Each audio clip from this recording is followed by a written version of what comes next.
Thank you very much.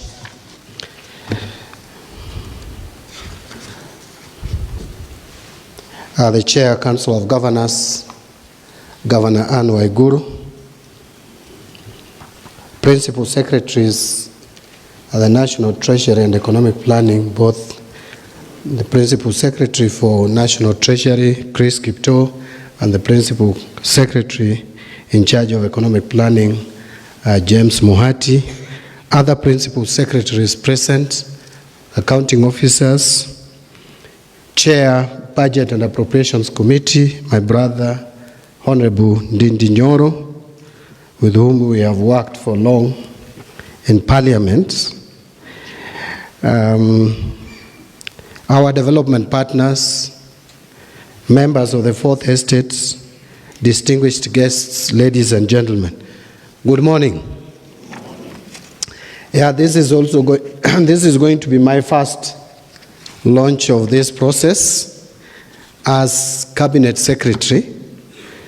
I know I have attended a few of these launches previously, but as a member of the National Assembly, today I'm coming in on a different capacity.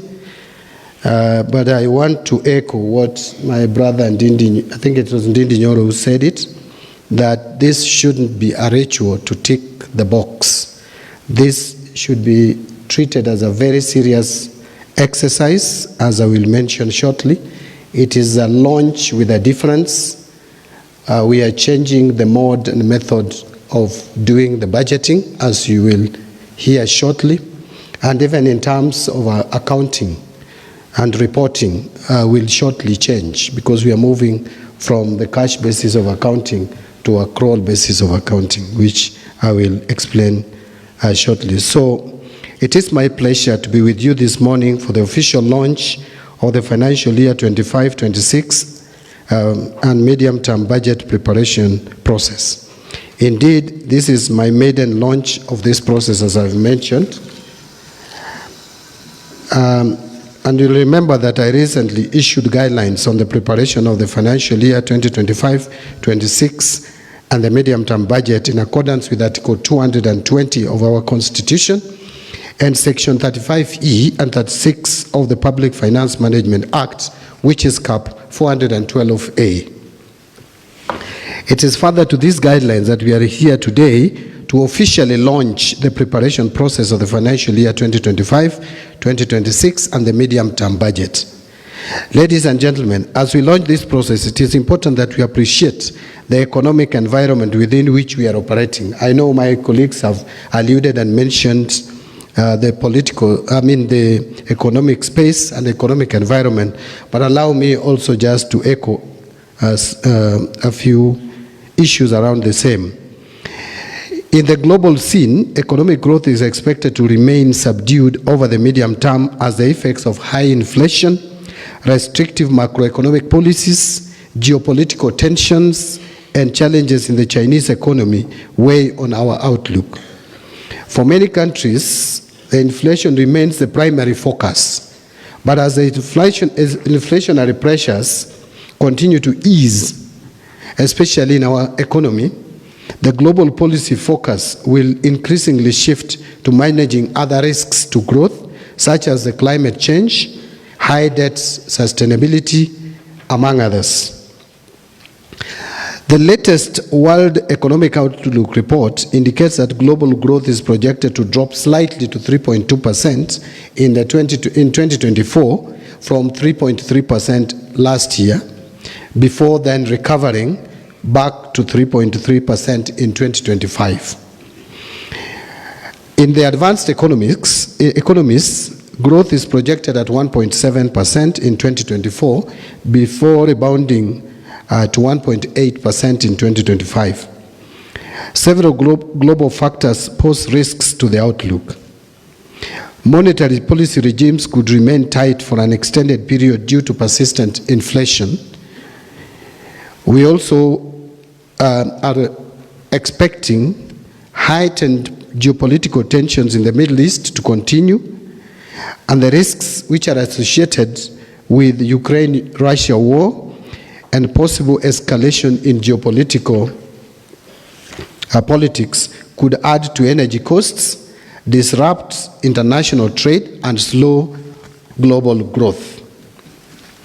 Now, coming back to emerging economies, actually the emerging economies have contributed a lot to the general growth in the world economy, especially the growth in the Indian economy.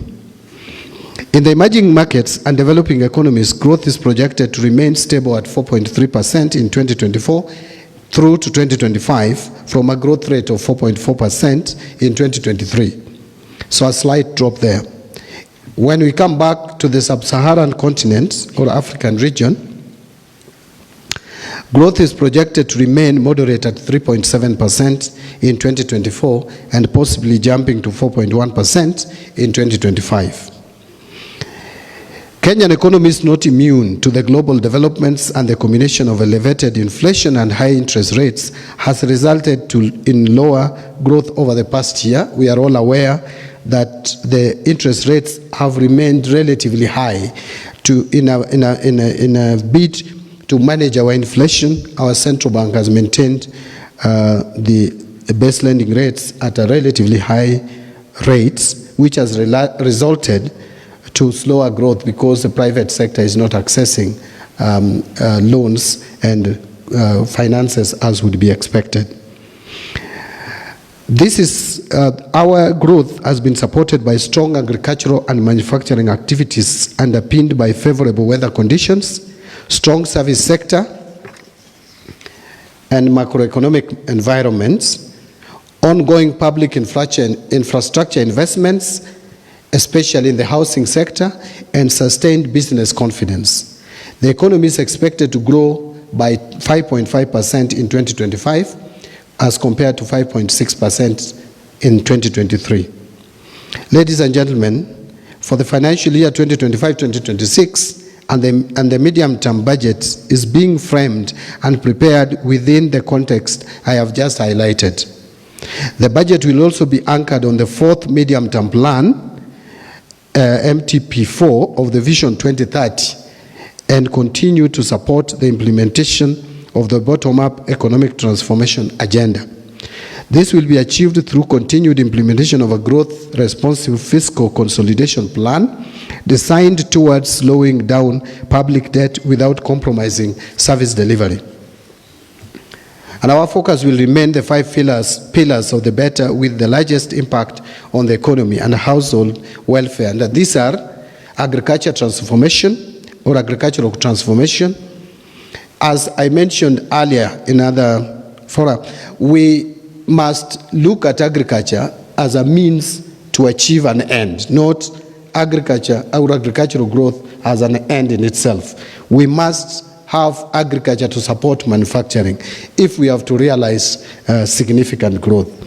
So agricultural transformation, number 2 is micro, small and medium enterprises or MSME economy, housing and settlement.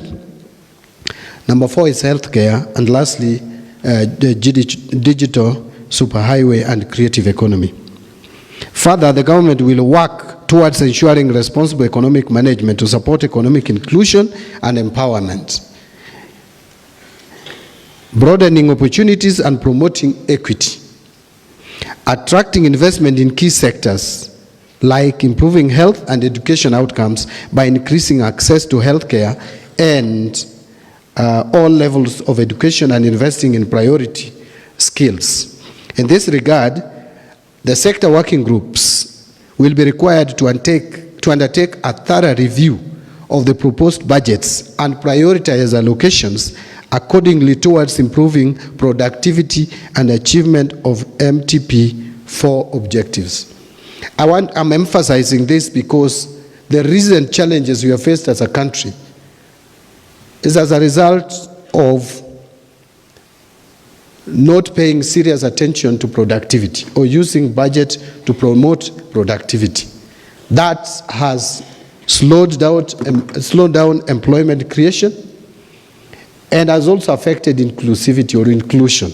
So we must, as we work in our sector working groups, ensure that the priority areas which would help in enhancing productivity are given more attention as opposed to other expenditures. So, ladies and gentlemen, the medium-term fiscal framework will be premised on the following assumptions. Number one is real GDP growth of 5.5% in 2025 and over the medium term.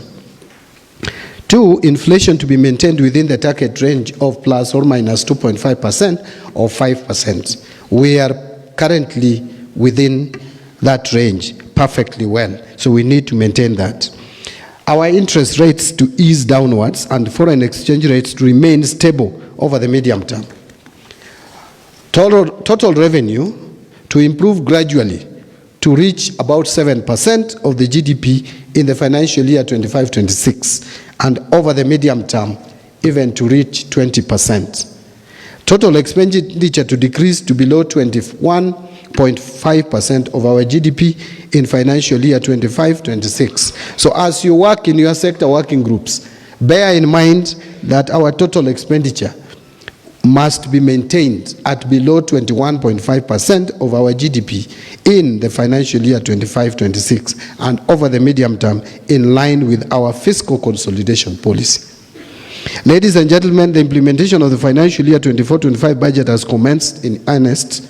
However, it is important to note that following the withdrawal of the 2024 finance bill, the government has had to forego additional revenue measures. We therefore implemented measures aimed at aligning our priorities with the available resources. That is why we came up with the supplementary budget 1 at a very early stage to cut on expenditures, to reduce expenditure in line with the projected revenue collection. And I want to speak to the accounting officers. Please take note that Treasury will not support any additional expenditures, especially in areas like austerity, foreign travel, domestic travel, conferences. Please don't bring any request to Treasury for adjustments in those lines. They will not be approved. So to avoid disappointment and cursing the CS Treasury, please just operate within the budget you have. However difficult it is, just assume you are in your house and you earn a salary of 12,000 and that's what you have to survive with until the end of the month. Unless you want to go to a Shylock to get more money, where will you get additional expenditure? So, Treasury will not support additional expenditures. But, and this is the right time to say it, we must look for ways of managing the 2024-25 budget. I call it managing because we are barely managing the 2024-25 budget. Chair Budget Committee, I'm sure you agree with me. We are barely managing. This is not where we wanted to be, but we are here. The Finance Bill 2024, for the first time, a finance bill was lost in this country, and we are all aware. But legislation cannot stop. Legislation will always take place. So long as you do it with transparency, so long as you do it in a manner which respects the people's welfare, you will always come up with legislations. So by tomorrow you will see an advert. I will be issuing a circular tomorrow inviting the public's participation to submit proposals on some legislative reforms to improve our current economic situation. We are giving Kenyans up to 20th of this month to talk to us. Kenyans from all walks of life. But more particularly, I would want to hear from professional bodies, private sector players, other stakeholders, the general public, the mamambogas, the fisher folk along Lake Victoria, I want to hear your opinion, and so tomorrow, be vigilant. You will see that advert, kindly respond. And then we will come up with legislative proposals which would help us not only manage the 2024-25 budget, but would go a long way in improving our economic situation for the future. We cannot continue to remain where we are. The chair budget has just told you, our intention as a country was to have a budget deficit of 597 billion. But now we have a budget deficit of 767 billion, which is 170 billion more than what we had planned to have to realize and actualize a policy of fiscal consolidation. And we are doing it at a time when we are struggling to debt service the debt that we have already.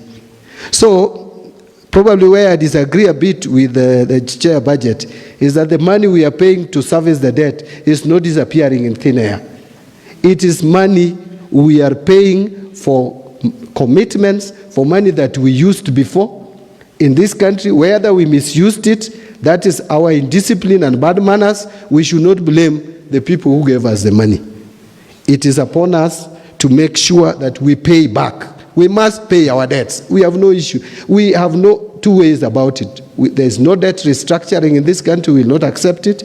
We will not do it. We will manage our debts and pay and remain afloat. I think I don't want to overemphasize that. Let me proceed. I don't like written speeches because a number of times it puts you in a very awkward situation because you want to complete reading it and you have taken so much time, people are getting bored, so you don't know what to do with it. But please indulge me so that I can complete this. And especially given that this is my maiden one. Don't you think I should do the best? Yeah, so having got your approval, let me proceed. I don't know where I left, but what I should have said next was that, but where I left before I digressed was that we came up with rationalization, budget rationalization. So the next word should have been then, if I didn't digress, that this included rationalization of operational and development budget while protecting key social spending in education, health, and social protection. And you'll realize that we really protected expenditure on education. We have even enhanced expenditure on education to cater for the new funding of universities and to meet the CBA for teachers and other expenditure in education ministry. I wish to urge MDS to ensure that the areas targeted for austerity measure in government, in fact, that's why I don't like written speech. I'm not urging. Yeah? I'm actually directing MDS to ensure that the areas targeted for austerity in government are sustained during budget implementation. I spoke to that. We also acknowledge that a country's sustainability and economic growth depends on its ability to generate revenues to finance its development. The importance of domestic resource mobilization as a key driver of the development agenda is thus well established, and that is what I've spoken to. And just to emphasize again that we must make sure that KRA is reformed to collect more. The reforms are already underway. The National Treasury has developed the medium-term revenue strategy to enhance domestic revenue mobilization over the medium term.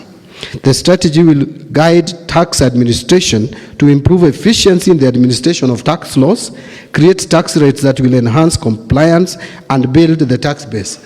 I will surprise you. In the medium term, we want to reduce tax rates. We are not thinking of increasing tax rates. We are going to reduce VAT in the medium term from 16% to about 14%.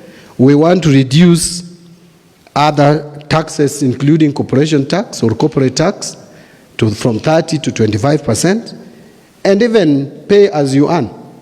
This is the strategy. The thinking of the Treasury is not to increase the tax rate, is to reduce it. The strategy will strengthen the policy dimension towards fiscal consolidation process with a target to achieve the East African Community convergence criteria of fiscal deficit of 3% of GDP. Ladies and gentlemen, I wish to reaffirm our commitment to further reform public finance management to enhance efficiency, accountability, and prudence. And that is where now, accounting officer, please be alert. If you have been dozing over my presentation, now wake up a bit, because this is now where I need you. This is where I need your help. Yeah? Enhancing efficiency, accountability, and prudent use of resources. This will include implementing an end-to-end e-government procurement system aimed at enhancing transparency and accountability in procurement, as well as maximizing value for money. I know many people don't want this, but it must happen. The system, I'm told, needed 560 million. PS Treasury. That money must be made available. We must implement, and the money that we will save by bringing discipline in procurement process is much, much way above the 560 million we need to get this system. So this system must be rolling from January. Yeah?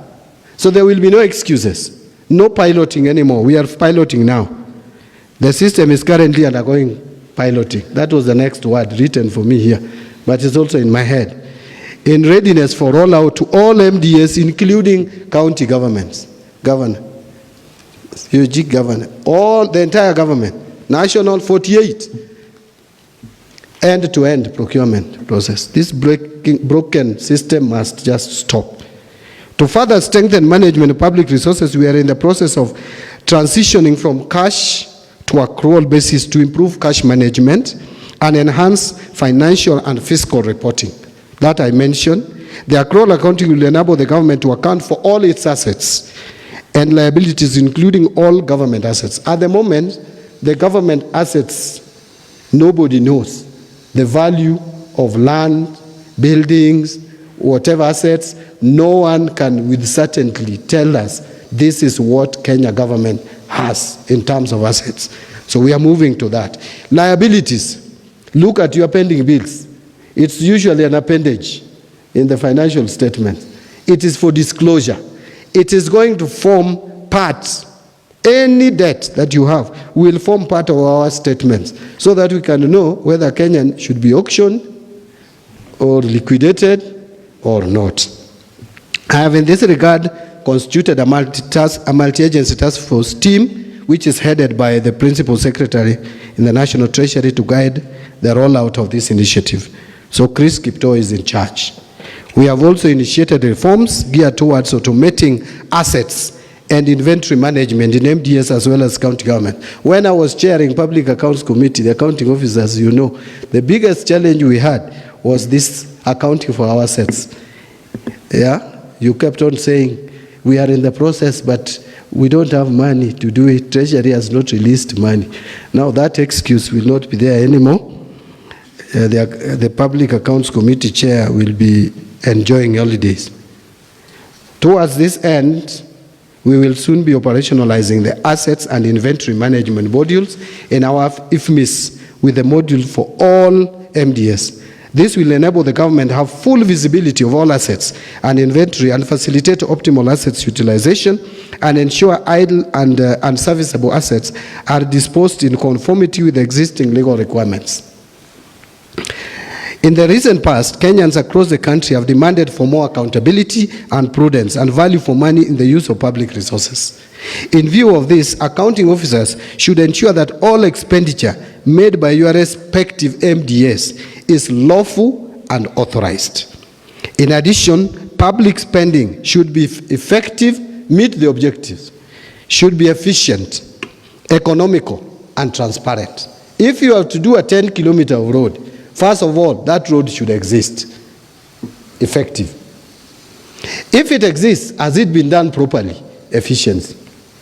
If it is done properly, Did you get the lowest cost for it? Economy.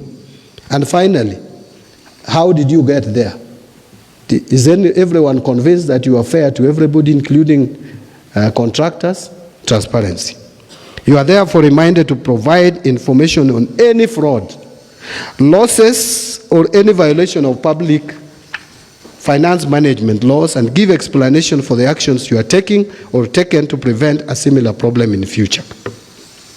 We remain committed to ensuring strong governance to achieve this objective. In this regard, the government has prioritized proper and effective functioning of the Office of the Auditor General, and the Office of the Auditor General is here, the Office of the Controller of Budgets, Ethics and Anti-Corruption Commission, as well as the judiciary and all the players in the administrative justice value chain. But let's not reach here. Let's not go to judiciary. Let's not go to Ethics and Anti-Corruption Commission. Don't wait for Auditor General to discover that things are not running well in your department. Do it yourself and do a report on the actions you are taking so that we can see that your department is improving. Ladies and gentlemen, as you are aware, we have established a pending bills verification committee to carry out a thorough analysis for all pending bills for the period 1st July 2005 to 30th June 2022 and formulate measures to stop accumulation of pending bills going forward. The committee is expected to complete its work and submit a report by October 2024, which is just a month away. This report will inform the measures to be undertaken within the fiscal framework. I also wish to remind accounting officers to ensure that expenditure carryovers from financial year 23-24 budget are treated as first charge on financial year 24-25 budget and accommodated within the approved budgetary provision for MDS without seeking for additional funding as guided in Treasury Circular number 10 of 2024. You know what I'm talking about. This provision is in the PFM Act, but accounting officers for one reason or another don't follow it. You pay new bills, you forget about the old bills, I don't know why. So make sure that all the pending bills from 23-24 are settled as first charge. As we commence the preparation of the next budget, I am aware of the challenges we are currently facing as a country. These include less than ideal revenue performance, escalation in our public debt and debt servicing, expenditure carryovers and accumulation of pending bills, as well as increased requirements for funding priority interventions. These continue to exert pressure on limited resources. And as Honorable Ndindi Nyoro told you, we carried over 218 billion we didn't settle in the previous financial year. We only factored in about 68 billion in the current year's budget. The remaining amount remain pending bills. So you must try to accommodate them within your budget, the budget of your MDS. The money that we carried over for the county government, the 30 billion, we settled it. But, but the governor is right that we have not made payment for July, August, and maybe now September. And countries are almost grinding to a halt. I want to speak first Parliament. They should fast track the passage of KARA. But Governor, for your comfort, I've just sought opinion of the Attorney General today to agree with us that we can make advance payments to counties. There are divided opinion whether we should do that or not. But I think if we don't, counties are going to grind to a halt. And I don't think that would be good for this country. So let me wait for the opinion of the Attorney General, then we can act appropriately. In view of this, the government will continue to pursue a fiscal consolidation policy with the overall aim of reducing fiscal deficit and debt accumulation. The strategy focuses on enhancing domestic revenue mobilization, rationalization, and prioritization of expenditures while safeguarding priority government programs and social spending.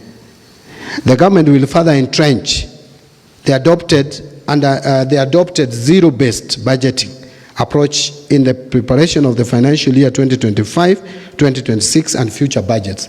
Zero-based budgeting. From this year, we are not going to assume you have been spending this much, so we can add you. We are moving away from incremental budgeting to zero-based. You start afresh. Explain every expenditure. Every coin that you are going to ask for, you will have to explain. This will curtail misallocation of resources inherent in incremental approach and eliminate unnecessary costs associated with inefficiency and duplication in public spending. To implement zero-based budgeting, the National Treasury has developed the budget costing tool in the IFMIS budget module for the national government, which has incorporated standardized costing methodologies to streamline calculation of budget baselines and prioritization to give credible base for preparation of budget estimates. So there is a tool for you.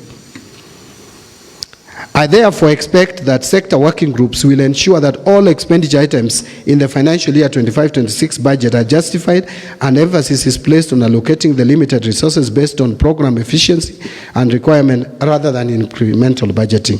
Ladies and gentlemen, the government is operating under constrained fiscal environment. In view of this, prioritization during resource allocation will be critical in ensuring low priority expenditures are dropped or deferred to give way to high priority service delivery programs. Therefore, sector working groups should eliminate wastage expenditures and pursue priorities which are aimed at safeguarding livelihoods, creating jobs, reviving businesses and economic recovery in general. So sector working groups should therefore redirect resources to these areas. Number one, programs that enhance value chain and linkage to better priorities. Two, foster implementation of government priorities emphasized through presidential directives and cabinet decisions. Three, completion of ongoing projects, stalled projects, and payments of verified pending bills. Four, programs that support mitigation and adaptation of climate change. We can't run away now from climate change. It is the talk of the world. And finally, furtherance and implementation of our Constitution. So those are the key areas that you should pay attention to. Public participation, ladies and gentlemen, is also an integral part of our public finance management system. Article 201 of the Constitution and Section 35(2) of the Public Finance Management Act makes it a mandatory requirement in the design of public goods and services and the associated spending. It is in view of the importance attached to public participation that the National Treasury and Economic Planning during the preparation of 2024-25 and the medium-term budget conduct and elaborate countrywide stakeholder engagement on the budget process. I wish to ask sector working groups to ensure that the medium-term priorities arising from this process are considered and prioritized in the preparation of the financial year 25-26 and the medium-term budget.